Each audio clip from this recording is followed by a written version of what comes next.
What the future will bring, no man can say.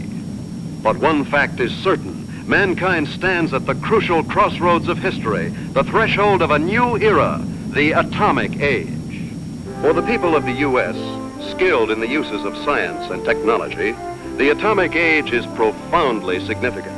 Across a continent enormous in its agricultural potential, Americans have drawn from the earth a rich bounty, have built great cities, have reared towers into the sky, have spun intricate networks of highways across the land. By the application of science, industry has grown increasingly productive, making possible a good way of life. With assurance, Americans look with an abiding faith to the future. For many, citizen and scientist alike, atomic energy means the promise of a more abundant life. But for many another, the atom is a threat, an evil promise, the paralyzing panic of our time. Thus, to answer the perplexing question of the atom and its implications, the people have turned their attention to the forum of public affairs, have sought to search out realities, to find the facts, or to listen to men of science, like Dr. Jeremiah Morley, famed geologist, the embattled founder of the now defunct Society to Save Civilization. It was Morley who told a Los Angeles audience that a series of atomic explosions, either accidental or deliberate, could set off a chain reaction to annihilate every man, woman, and child on the face of the earth. It could cause the death of every living thing. In a gloomy report, Morley took a dim view of history, recalled the tragically repetitious story, the decline and fall of all past civilizations. Said Morley, modern civilization could, by the phenomenon of atomic fission, be brought to dust and ashes. For example, if an A-bomb were detonated at the Empire State Building, the area of total destruction would cover an area of 2 miles. Now, since the A-bomb is already obsolete, consider the area of total destruction of an H-bomb. And science has promised us bombs 1,000 times more powerful, poisoning with radioactivity all the air and water of this earth. This could mean not only the end of our own civilization, but the very possibility of any future civilization. What are we going to do about it? I'll tell you what I'm going to do about it. I have a plan to preserve human life on this planet. I hope you will join with me in carrying it out.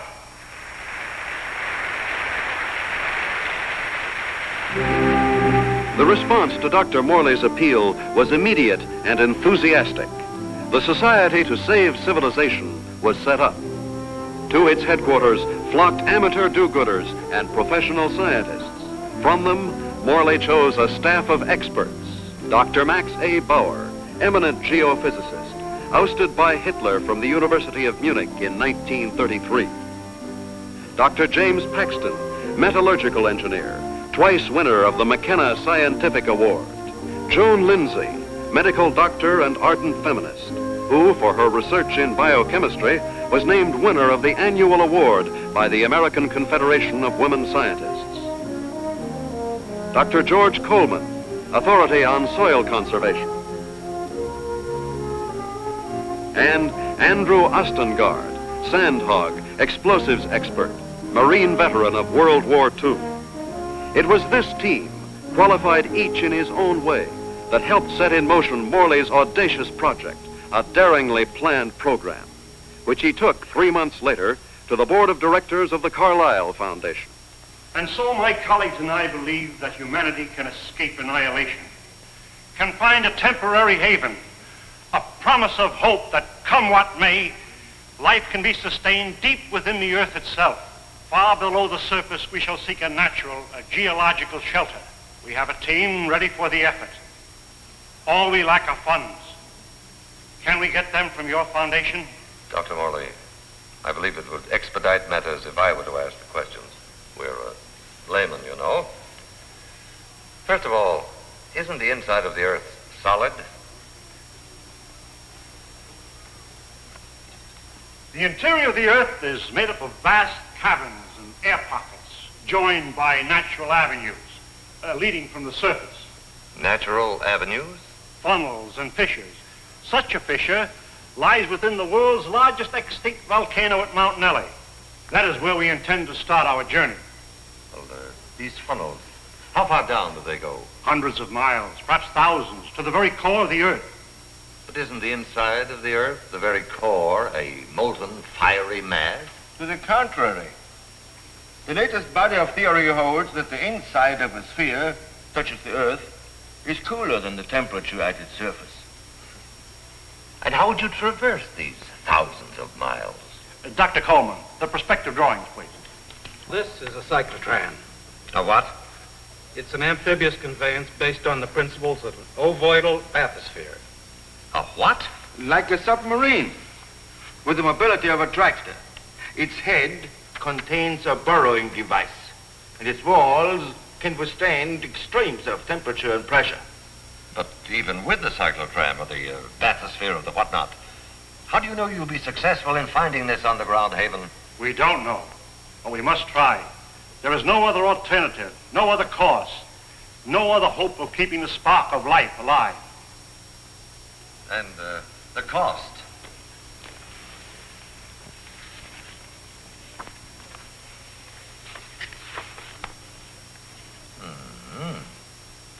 That's a lot of money, Dr. Morley. Well, surely you don't expect... But we do. I know you and your committee mean well. Mean well? Next you'll be calling us starry-eyed idealists. Dr. Lindsay, you're out of order. The whole world is out of order. And I suppose you and your associates can set it right? We couldn't have said it wronger if we tried. The appropriation was denied. To carry on his work, Dr. Morley issued repeated appeals to the members of the organization. It failed. And so, last week, the Society to Save Civilization was itself extinct. And one of its leaders, of Professor Jeremiah Morley and his enthusiastic colleagues. Where were they headed after a year of devotion to a lost but spectacular cause? To newsreel reporters, Dr. Morley had only this to say. We have no plans. We have no hope.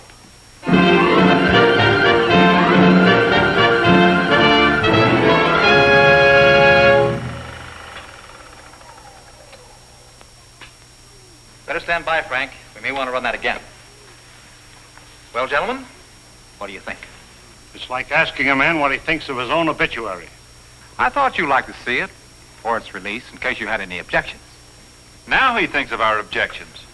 You've been crucifying us for a year, Mr. Thompson, in the newspapers you edit, the magazines you publish, and the syndicates you control. And now this newsreel. Just a minute, gentlemen.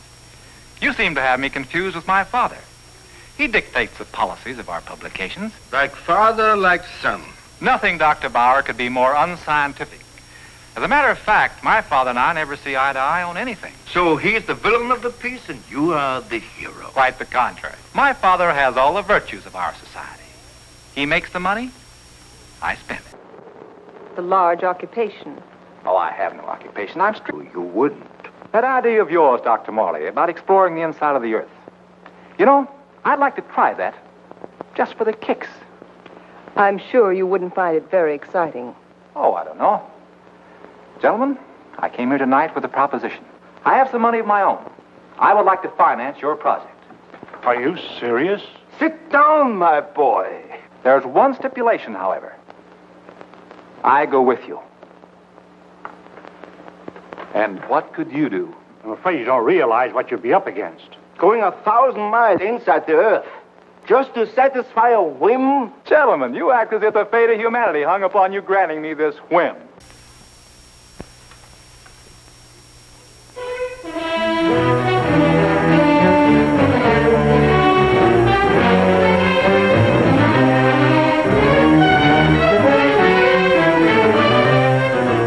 Plans for the expedition are being completed ahead of schedule. And Morley is pleased with our progress. The cyclotram nears completion. Adequate nutrition in concentrated form has been perfected. And for an auxiliary water supply, the Sloan H2O condenser will be used. By the study of our laboratory animals in a new environment, we expect to gather important scientific data. At last, the cyclotram is ready to be loaded aboard the SS Aurora.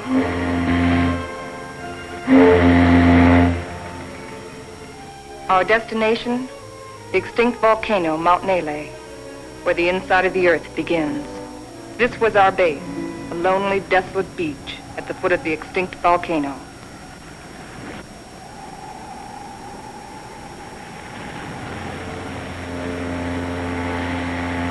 Well, let's go.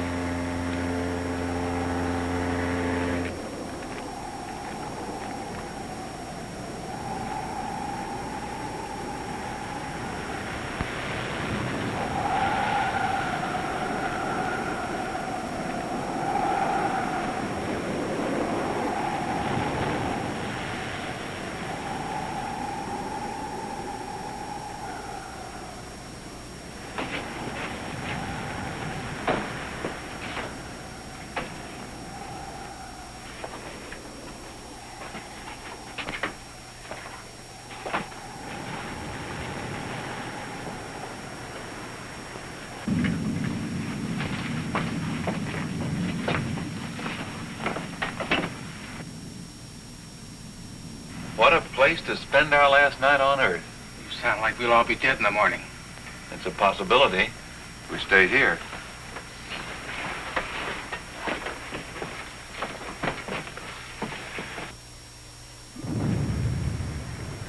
Andy, take the controls. Follow the ridge line. Keep out of the ravines. Descend at an angle of not more than 33 degrees.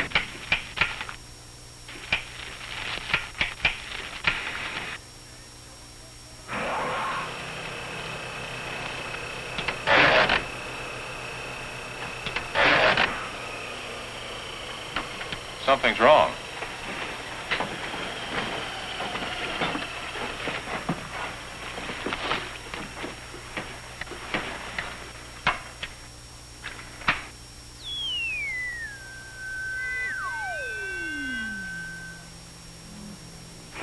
Now try it.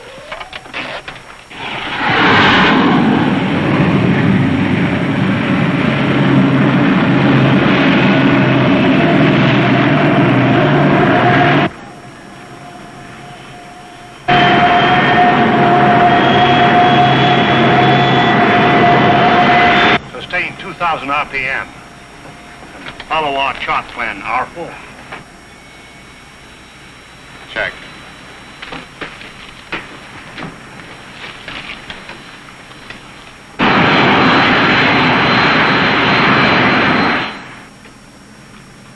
What's our elevation now?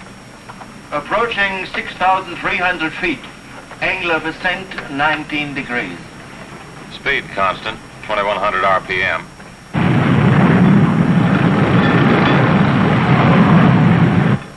I wonder how long this iron lung is going to hold up. You can still beg out. You can't get rid of me so easily. Give me a reading on the forward rotational unit. We're up to 9,000, climbing at 24 mph. Angle 31 degrees. At that rate, we'll make the summit in 4 hours.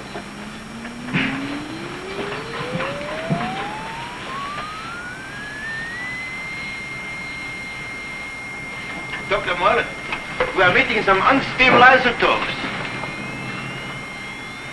Increase the lateral unit to 12,000. Say, this is getting rough.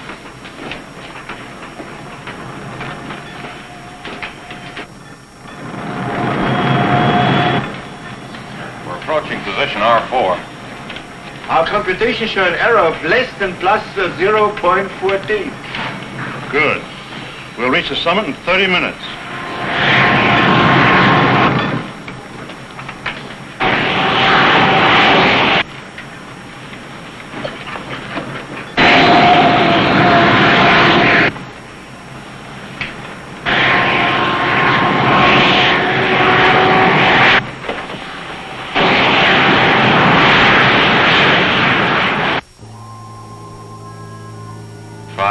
And 27 minutes. Excellent. 33 minutes ahead of our estimated schedule. We'll make a final check of our position before we enter the crater.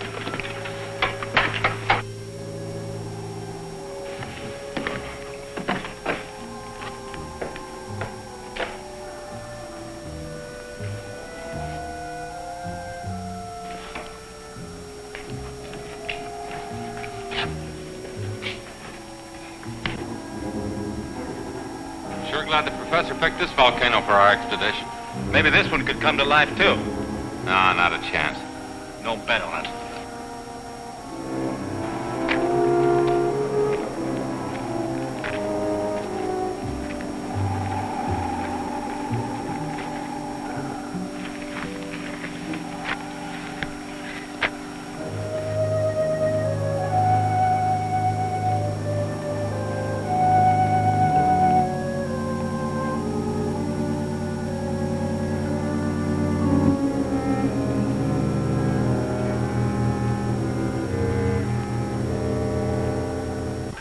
There's no reason for us to wait till dawn. We'll proceed into the crater now.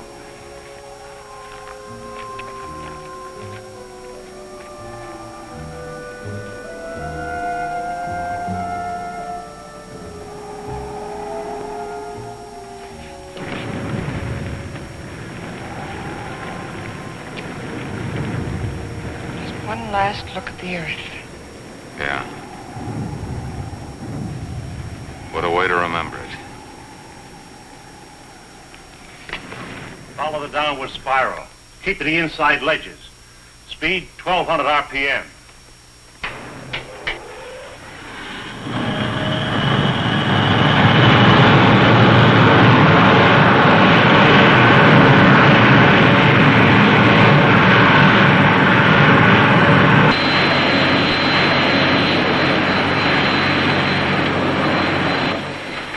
Brother, it's really black out there.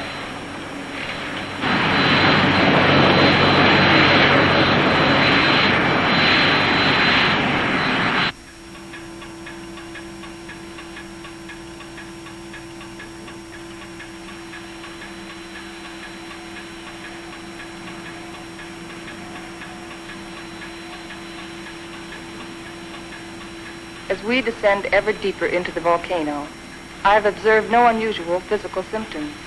Paxton seems withdrawn, irritable, but with such an annoyance as Wright Thompson present, the condition may not be considered abnormal. The descending ledges are getting awfully narrow. We must be at position R18. Yes, we are. Cut the switches.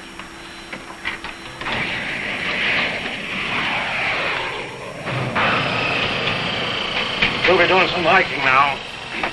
Better have some breakfast.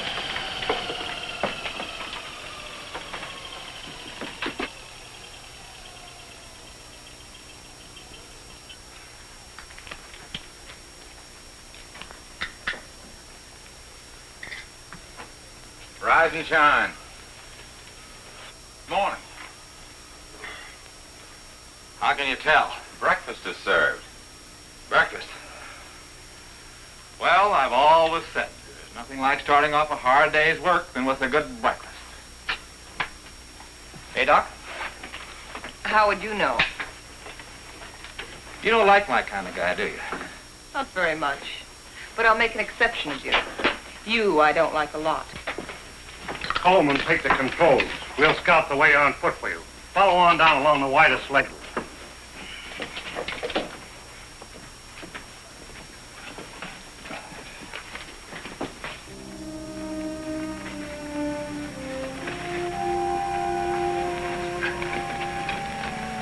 Watch that, it's loose. What's the matter? I don't like it. What did you expect in here? A Garden of Eden? I'm not talking about volcanoes. I mean Wright Thompson. He doesn't belong here. None of us belongs here. We're doing what has to be done. He doesn't feel that responsibility. He's just a useless piece of excess baggage, a selfish thrill seeker. But without him, there'd be no expedition. Pardon me.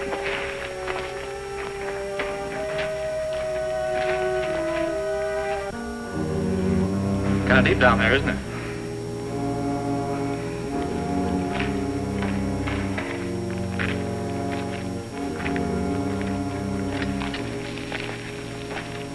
Nice friendly bunch, those scientists. Oh, what's your trouble? Oh, nothing, but don't they ever talk? Not unless they got something to say. That's the way it is with smart people. Maybe they're not so smart. Maybe they don't know what they're doing down here. Listen, Buster. Each one of them has taught us more colleges than you've flunked out of. So what are you doing down here among all those brains? I managed to make myself useful. It might be well if you did the same thing. Doing what? This.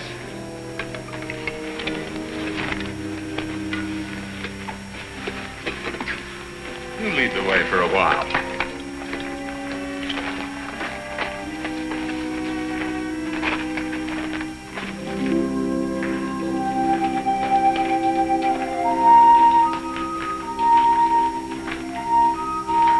We've hit bottom. Rock bottom.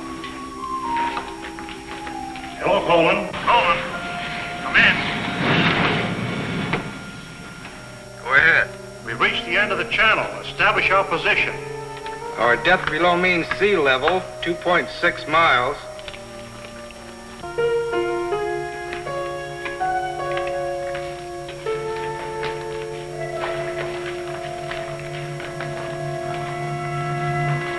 The Engstrand Underground Geological Expedition reached this point June 12, 1938, and was unable to proceed further. Why anyone who follows us should want to go further, we do not know, but we assume that they have good reason for doing so. Good luck. If Engstrand were living today, he'd know the reason. The world has changed since 1938. The world has changed since yesterday. We better get to work.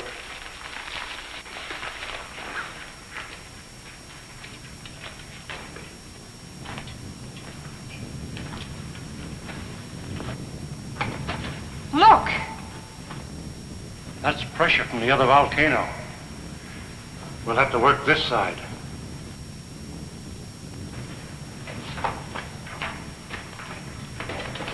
Paxton! Yes, Dr. Morley? Start making density readings on that wall over there. Yes, sir.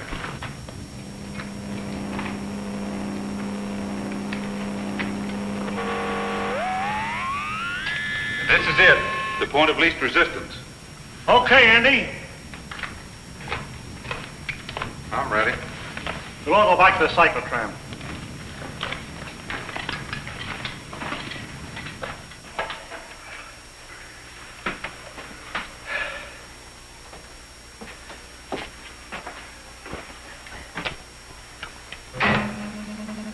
Fuses 1 and 2 set.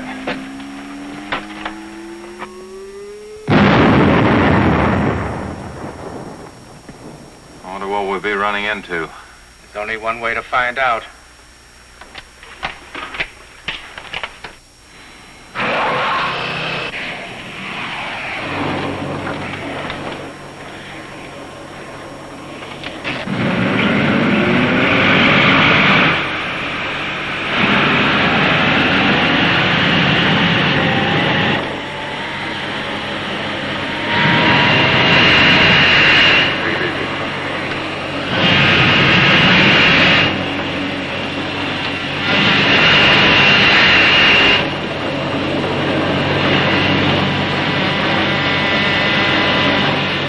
Broken through.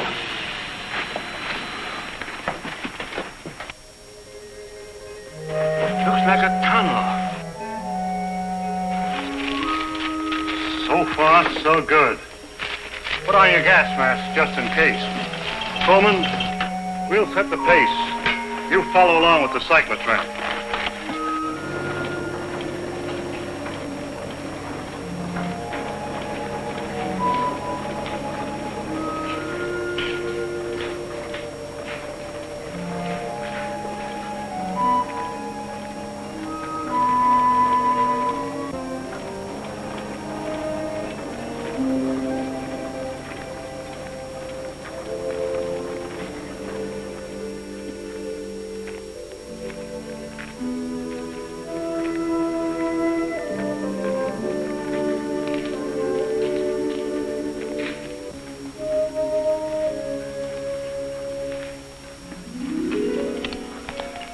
The air is fresh and clear.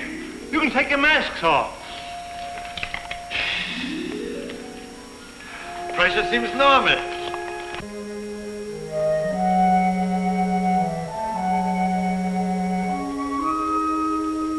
I wonder where it leads.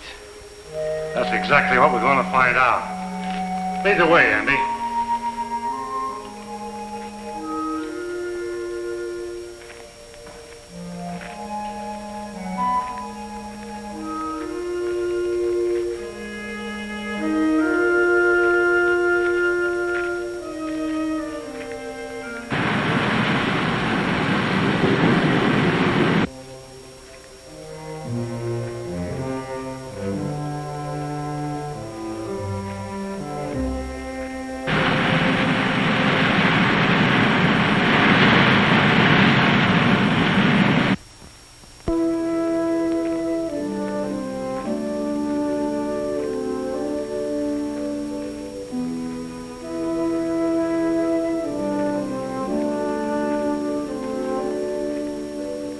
How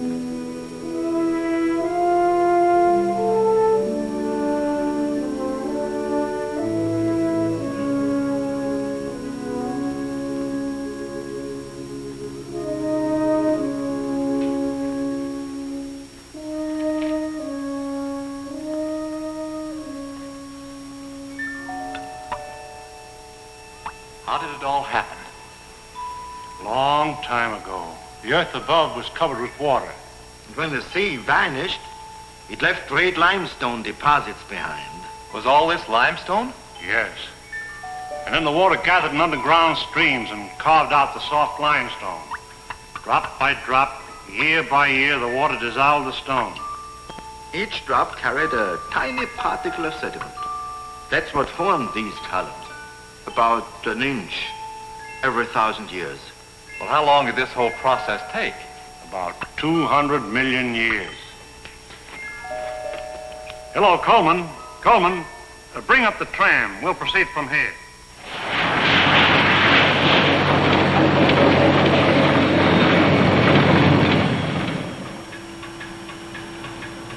We're down 100 miles. You better pull up.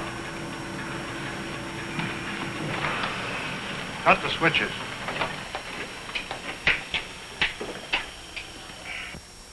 It's funny. When we first got here, I felt a sort of exaltation. Now I feel depressed. I don't know why. The oxygen content is adequate. I know. But I too feel suffocated. Maybe it's the unreality of this place. You know, once when I was working in the Holland Tunnel, I got cut off from my crew for 10 hours. I felt this way then.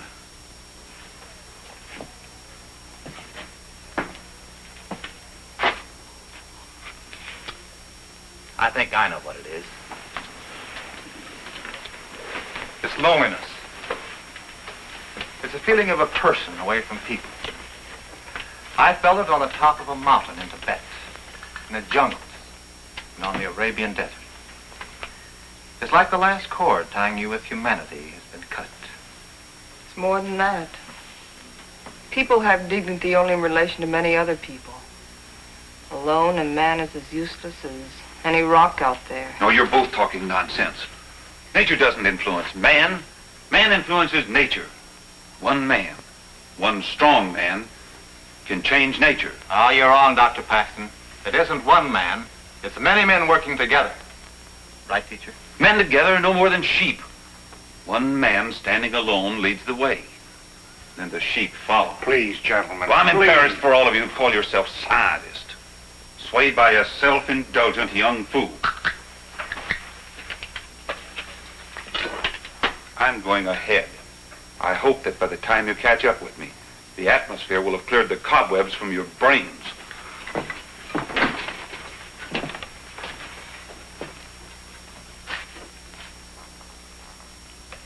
I'd better go with him.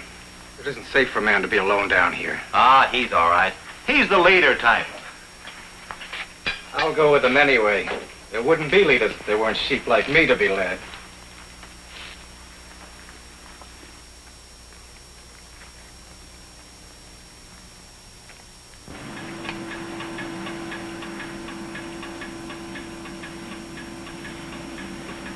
I still don't see any sign of Paxton and Coleman. Well, keep going.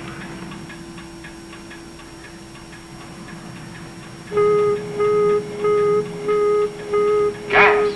Gas! Paxton and Coleman. They forgot their gas mask.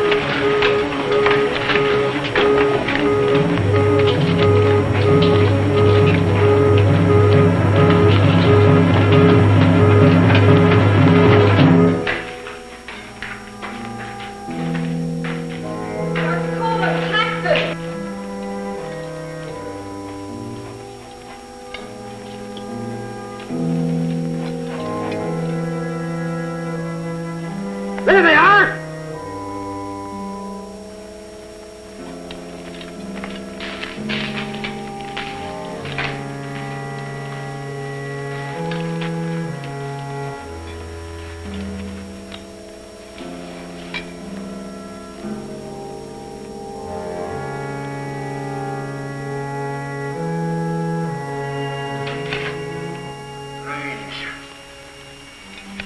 digging a grave 110 miles under the earth.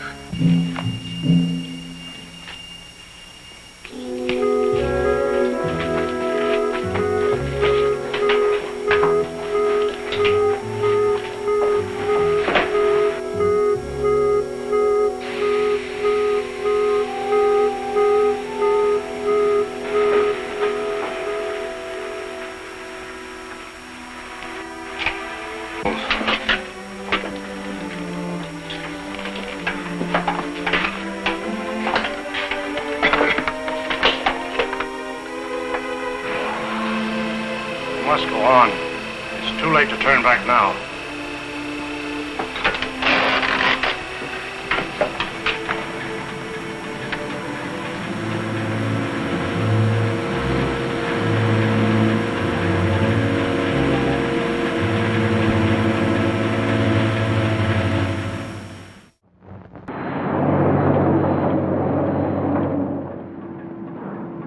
No. Andy?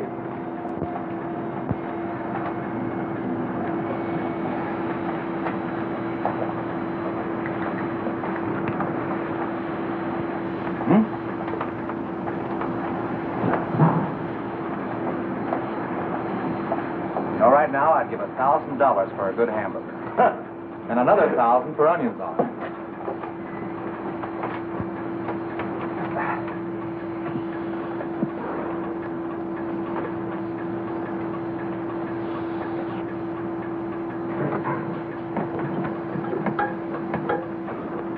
Dr. Morley, our water supply is...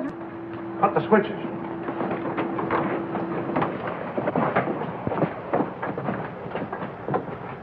Polluted by the gas fumes. Yeah, somebody left it open. Back there just before Paxton and Coleman took off. I guess I forgot to close it. Oh, you... Andy! It was an accident. An accident? We may never find water again. Now I suppose you'd give $1,000 for a glass of that. Andy, there's a job to be done. We've got to find water fast, and in this area. Yeah, I know. We got about a chance in 1,000 of finding it.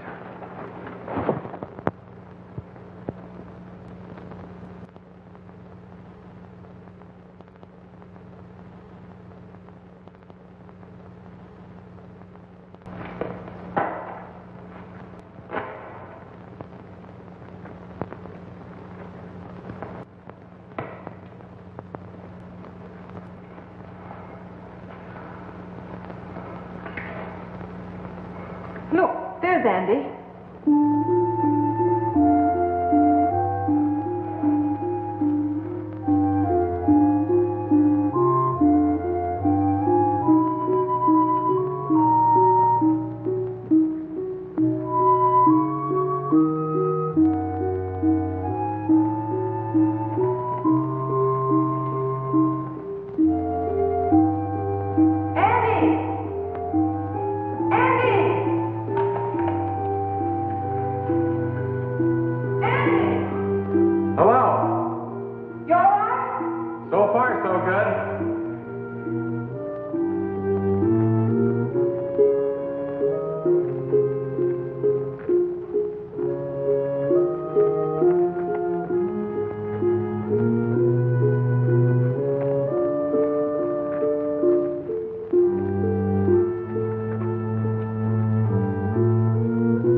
No water here!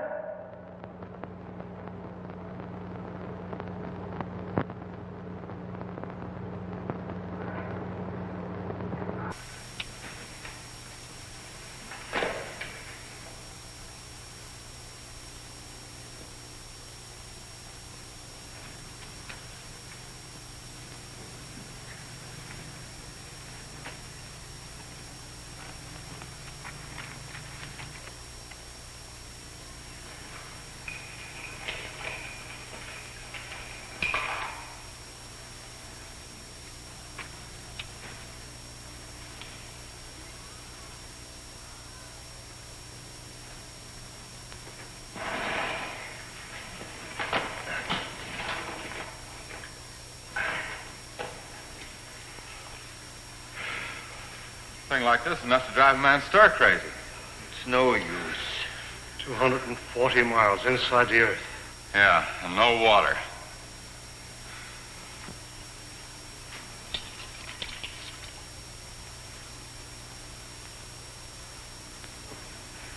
Here. I've been setting it to the animals.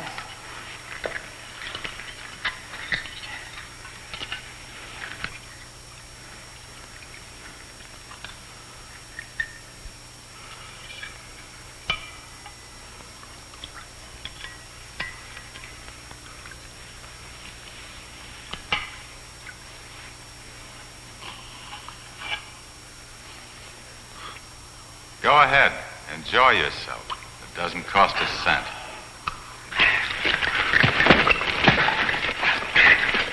Stop it!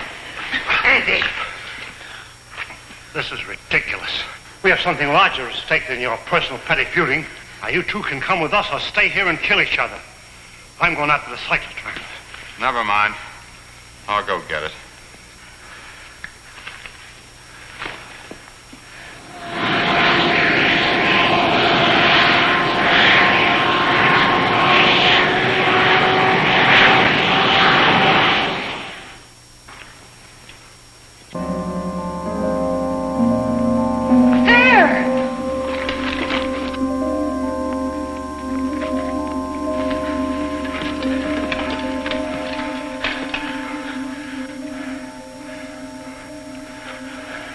Oil. Listen.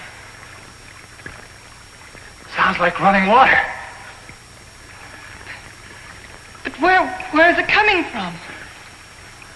It's behind that wall!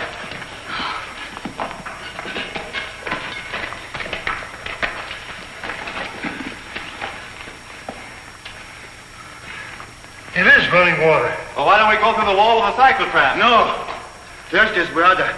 There's still such a thing as too much butter. It could be an underground sea. Andy, bring a couple of heavy hammers.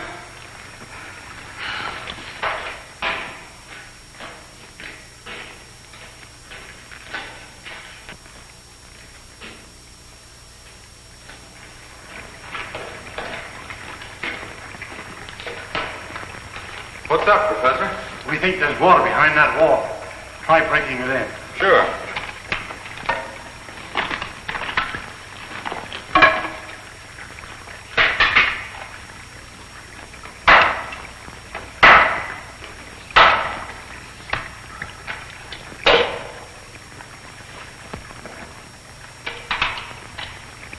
I brought 2 hammers, you know.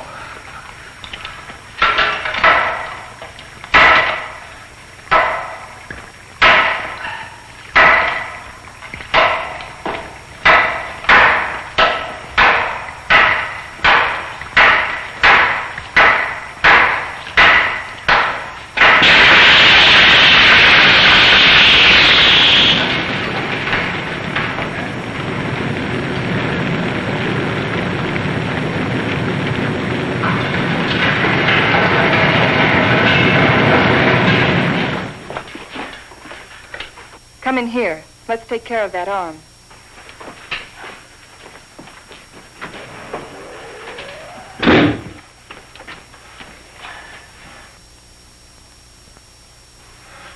The outside temperature is rising fast. It's up 280 degrees now. It looks as if it could go on forever.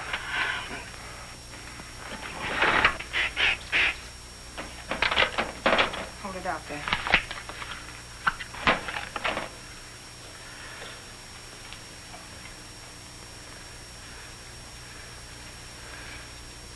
Outside temperature.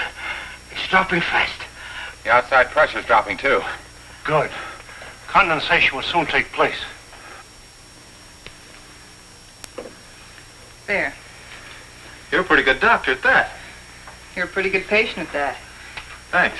Here. Slip this on.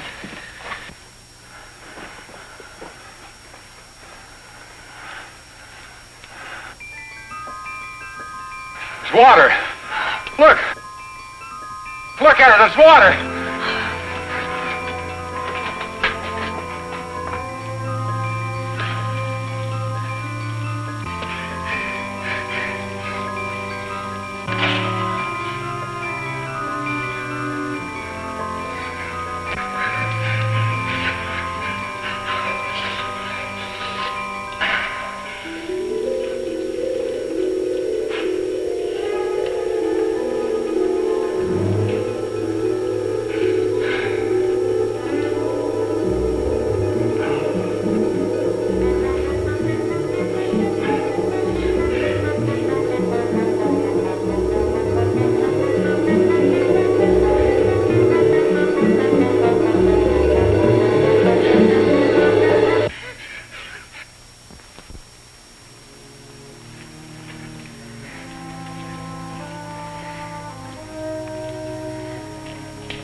Joan, are you all right?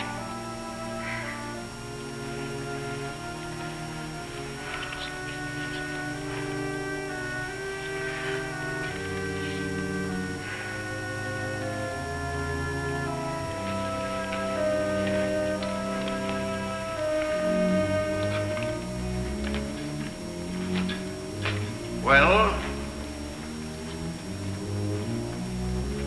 what shall we do now? All right, I'll say it. I'll say what's on all of our minds. Don't try to read our minds, Thompson. Just speak for yourself. Then I say, let's go back. And I say go on. But look at Joan. We've gotten nowhere. Deeper and deeper into nowhere. We've failed. Would our failure be any less if we turned back now? Our chances of living would be greater. If we go on, we're dead. As dead as Paxton and Coleman.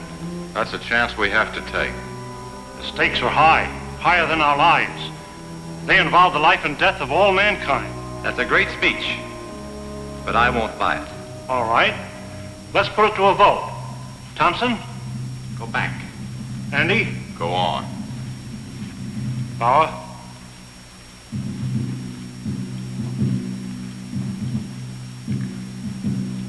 Go back. Go on.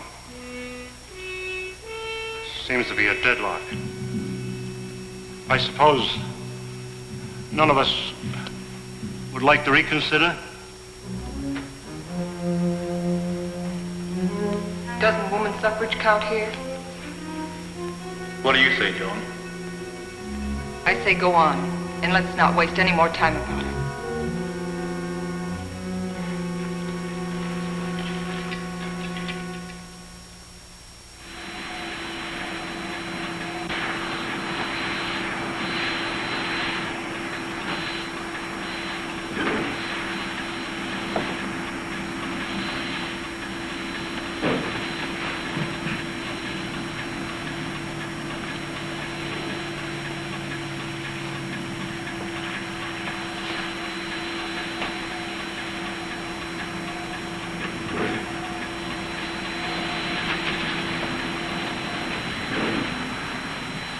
How are those burns coming along? Good as new. How are you, Doc? Oh, I'll get by. Here. What's it for? Does it have to be for something? Does everything have to be functional? It's a good luck ring. Saved my life in Tibet. Here, take it. Why give it to me? Haven't you ever been romanced before? Not 900 miles below sea level. Then it's about time. If there were any flowers around here, I'd pick them for you. There's a highly scientific theory which states that if any man and any woman are cast away anywhere for any length of time, sooner or later they think they were in love. That's what's happened to you. If that theory has any value, it should apply to you. Does it? No. Well, I guess I need a little more time. We'll talk about it later.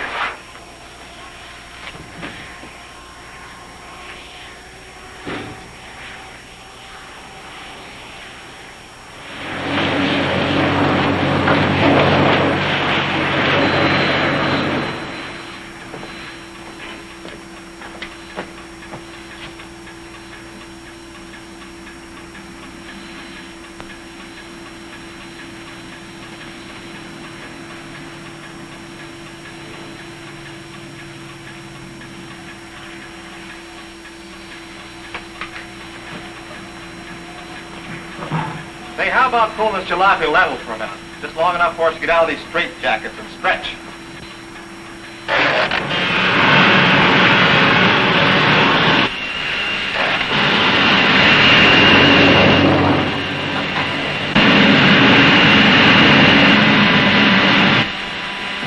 How much longer is it going to be like this?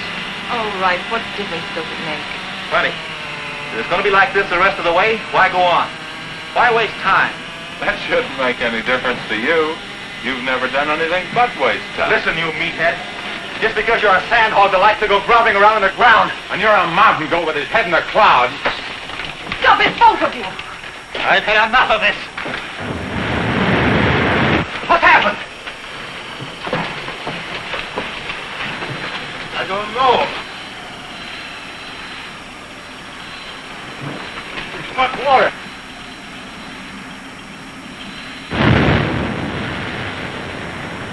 We are out of it.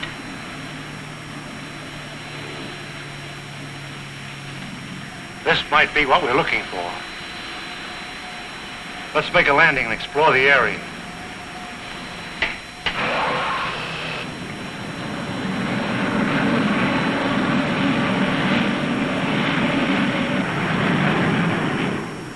It's got a high calcium content, but it's drinkable. Hey, look what I found.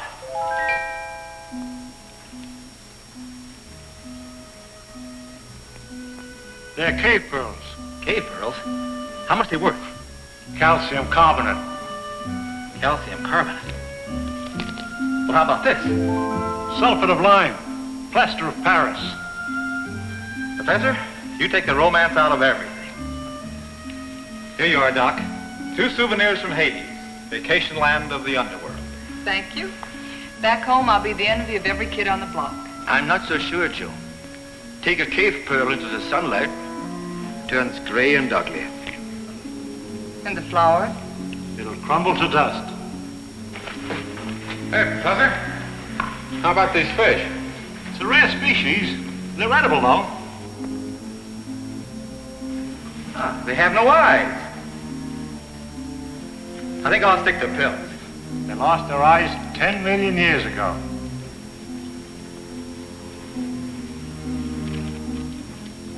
What kind of a place is this? Flowers that crumble to dust in your hands. Stones that look like pearls. Fish without eyes.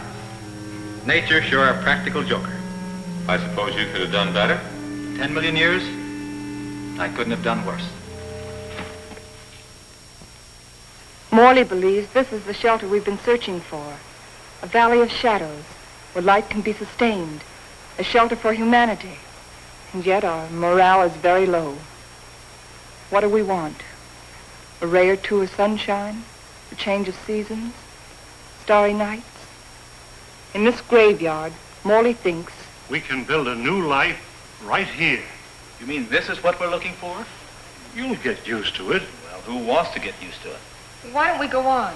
A little further. But we've come 1,100 miles already. How can you measure what we've been through in miles? I say let's go back or go on. But this is no place. What is your wish? We've come so far, let's go on.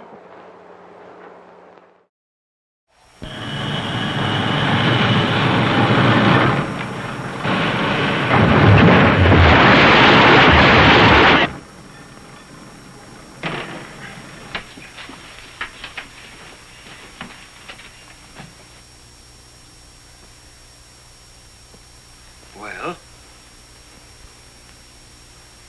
which way do we go?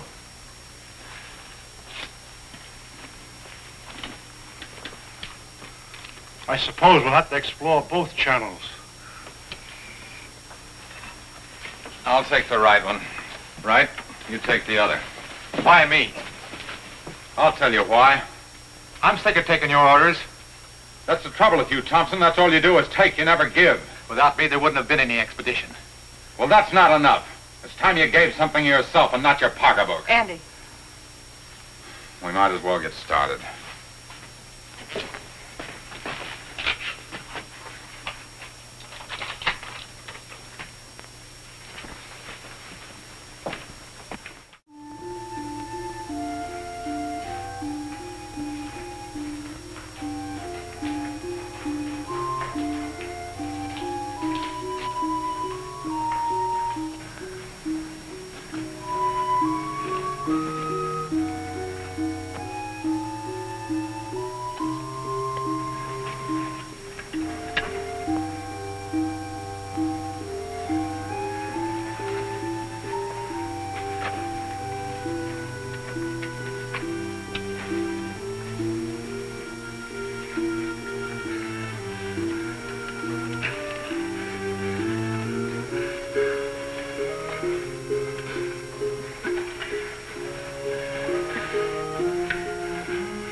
You're supposed to be taking it easy. Try to get some rest.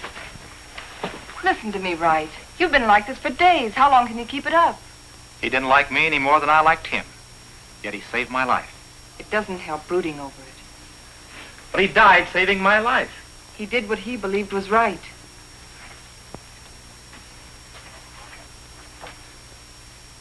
My trouble was, I never believed in anything. You can start now.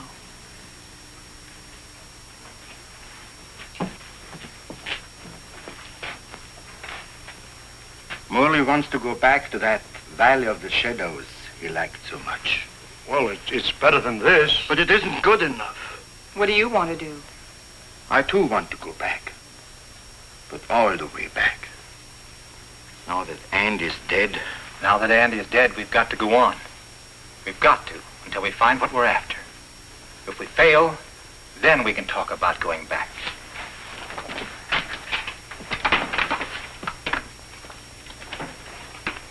Over there. Good.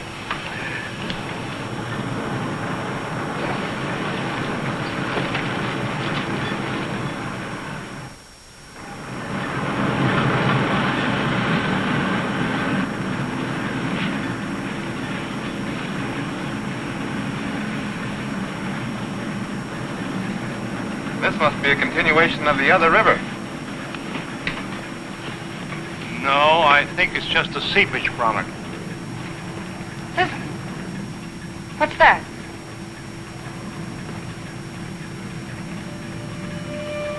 Look! It's like daylight.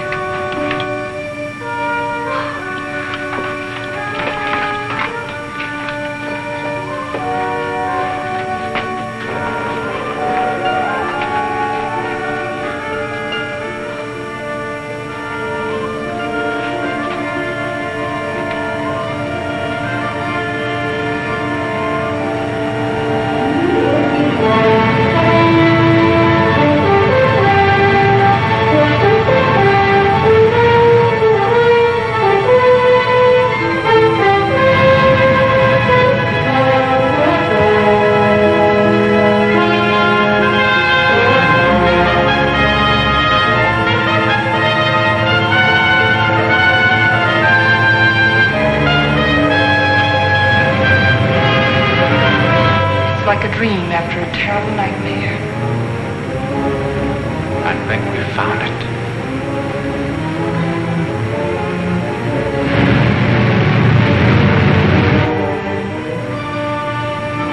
Promised land.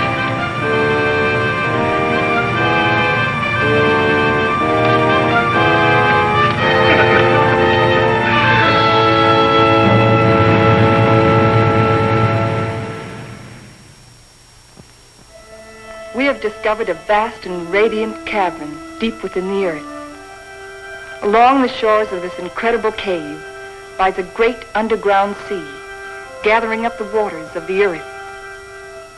A strange, sunless light is reflected from the phosphorescent dome.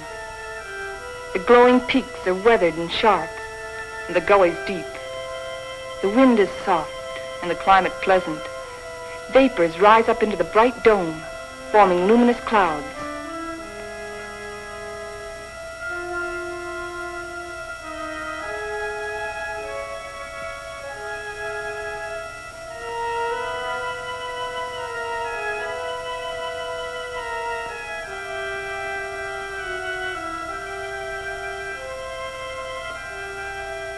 The area is rich in chemical resources.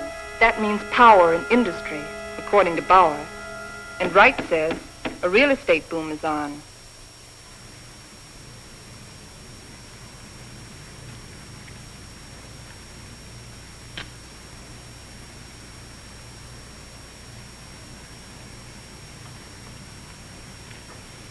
Well, you got a match? Sure.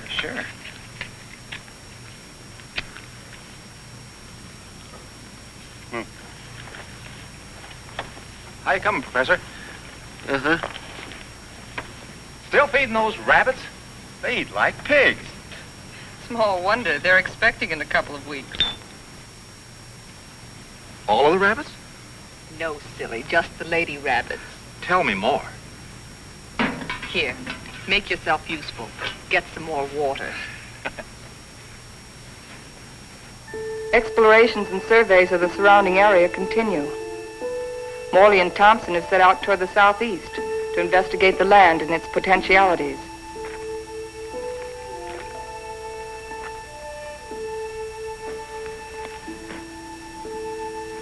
This is a strange kind of sand. That's not sand, that's volcanic ash. The ash will make good fertilizer for our crops. Crops?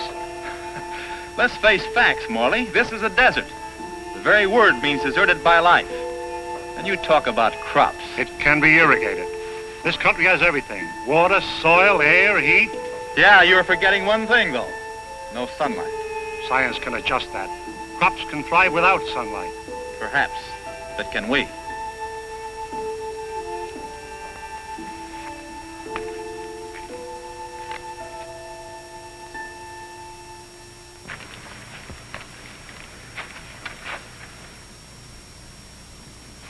What sort of species is it? It's the fossil remains of a species of lungfish. He breathed by means of both lungs and gills. When he came out of the sea 400 million years ago, he was the ruler of the animal kingdom. With his lungs, he was a pioneer in a new way of life. How did they become extinct? Like some of us on Earth, they seem to hurry the process of extinction. Let's get out of here.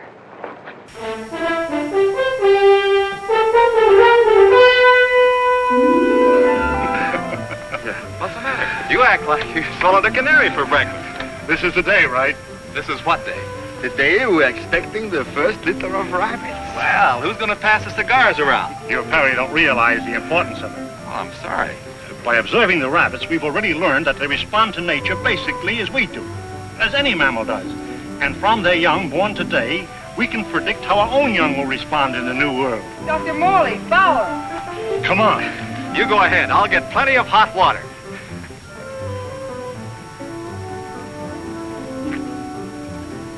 Well, how many boy rabbits and how many girl rabbits, huh? What's the matter?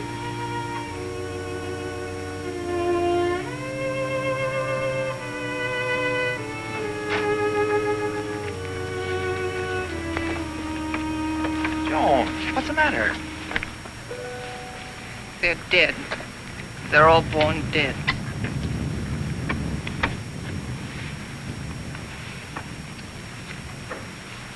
I can't understand it. Why? Why? There must be some cause, some biological reason. We've been searching for causes. Our investigations have been checked, tests rechecked. Examination of genetic tissue proves that all experimental animals born here are sterile.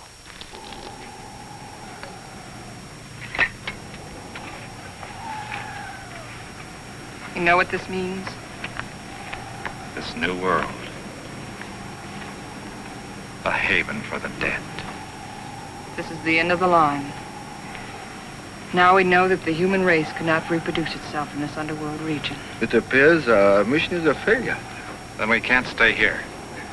At least one generation could. And after that, what? The end of humanity. That I won't accept. Neither can you run away from facts.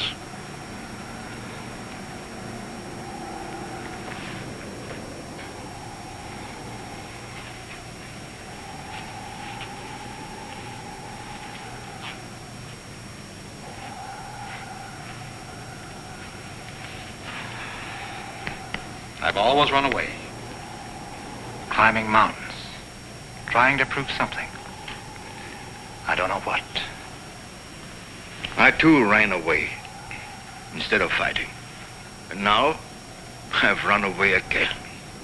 And I was always afraid I couldn't compete in a man's world. I think I want to go back and try again. Go back to what? To a world bent on self-destruction? We can live the rest of our lives here in peace. Morley, you're wrong. This isn't peace. This is a resting place for the living dead.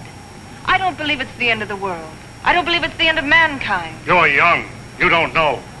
I've lived through the terrors of 2 great wars. I've had enough.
Take over.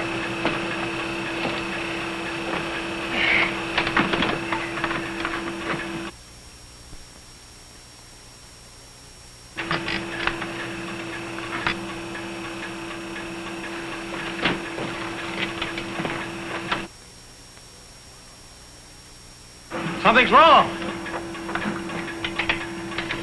Something's pulling us down.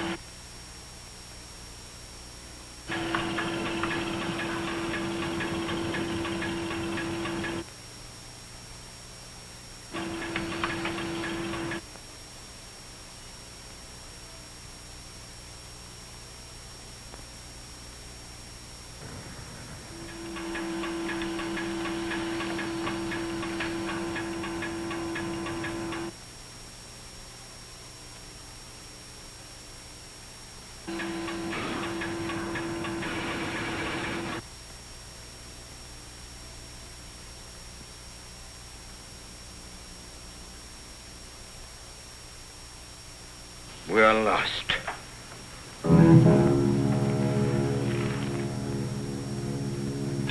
We're in a blind alley. Ever since we started, we've been in a blind alley. We can't bury ourselves in the earth and expect to live. Maybe that's the secret. Morley understood. Strange. We didn't know it before. I used to be afraid of death. I was afraid of life.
below the level of the underground sea.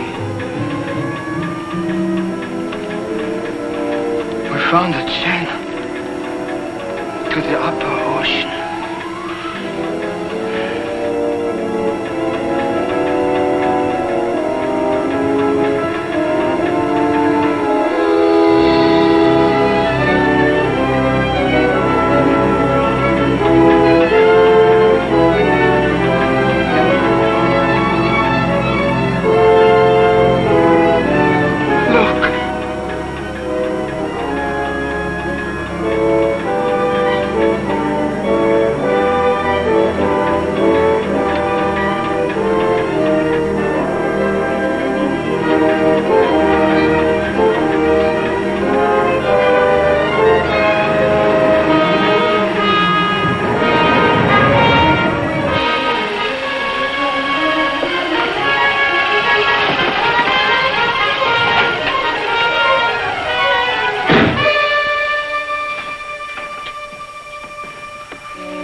I feel like I'll live forever.